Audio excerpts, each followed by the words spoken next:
ہوئے بڑی دشواری ہوتی ہے۔ مجھے ایک تقریب خاص طور پر یاد ہے، اس کا تعلق میری اپنی ذات سے ہے۔ یہ میری ختنے کی تقریب تھی، جو پتہ نہیں کیوں بڑی دھوم دھام سے منائی گئی۔ پورے گھر کی صفائی اور چونے کاری کی گئی اور اسے رنگین غباروں اور جھنڈیوں سے سجایا گیا۔ سارا گھر مہمانوں سے کھچا کھچ بھرا ہوا تھا، دیگیں کھنک رہی تھیں، ایک ہنگامہ برپا تھا۔ میرے کپڑے بہت عمدہ تھے، سفید ریشم کا کرتا، لٹھے کا پاجامہ، سنہری بروکیڈ کی شیروانی، سر پر گوٹا لگی چاند تارے والی ٹوپی، گلے میں تازہ پھولوں کے ہار۔ لوگ میرے لیے طرح طرح کے تحفے اور کھلونے لائے تھے۔ بوا جانتی تھیں کہ میرے لیے بہترین کھلونا ایک دلہن ہو سکتی تھی، سو انہوں نے اس کا بھی انتظام کر دیا۔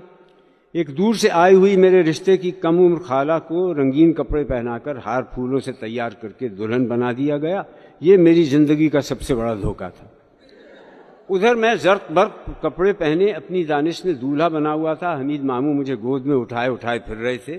ہر شخص پیار و محبت سے پیش آ رہا تھا۔ میری کچھ سمجھ میں نہیں آ رہا تھا کہ کیا چکر ہے۔ تھوڑی دیر کے بعد ماموں بڑے بہلاوے پھسلاوے سے مجھے مردانے میں لے گئے۔ وہاں سارے مرد مہمان جمع تھے۔ درمیان میں ایک چوکی تھی جس پر گوٹے لگا پیلا کپڑا بچھا ہوا تھا، اوپر ایک سرخ دوپٹہ سائبان کے طور پر تنا ہوا تھا۔ اب ماموں جو مجھے اب تک گود میں لیے پھر رہے تھے، انہوں نے یکایک مجھے اپنے ہاتھوں میں ایک خاص طریقے سے جکڑ لیا اور لے کر چوکی پر بیٹھ گئے۔ میں گھبرایا کہ یہ کیا چکر ہے۔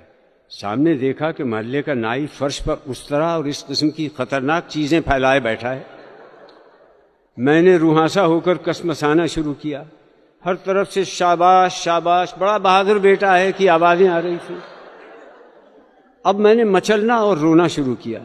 ماموں نے کہا کوئی بات نہیں، گھبراؤ نہیں، اوپر دیکھو دیکھو، وہ دیکھو سونے کی چڑیا اڑ رہی ہے۔ گھبراہٹ اور پریشانی میں جھوٹ جانتے ہوئے بھی میں اوپر کی طرف دیکھنے لگا۔ غفور نائی کا ہاتھ بہت پھرتیلا تھا۔ ایک لمحے میں اس نے نہ جانے کیا کیا، جلن سی ہوئی، گرم گرم خون ٹپکنے لگا۔ اس نے ریشم کی راکھ کا ایک چھینٹا مارا، میں چیخیں مارنے لگا۔ اتنے میں سارا معاملہ صاف تھا۔ ہر طرف سے مبارک سلامت کی صدائیں بلند ہونے لگیں۔ مجھے ہاتھوں ہاتھ اندر زنانے میں لے جایا گیا۔ میرے رونے چلانے سے بوا پریشان تھی، مگر دوسری عورتوں نے مجھے ہاتھوں ہاتھ لیا اور ایک تیار بستر پر لٹا دیا۔ چند عورتوں نے مضبوطی سے میرے ہاتھ پاؤں جکڑے ہوئے تھے۔ تحفے میں آئے ہوئے کھلونے میرے ارد گرد ڈھیر کر دیے گئے۔ یہ تجربہ مجھے سالوں تک نہیں بھولا۔ میں جب بھی کسی کو سجا بنا دولہا دیکھتا تھا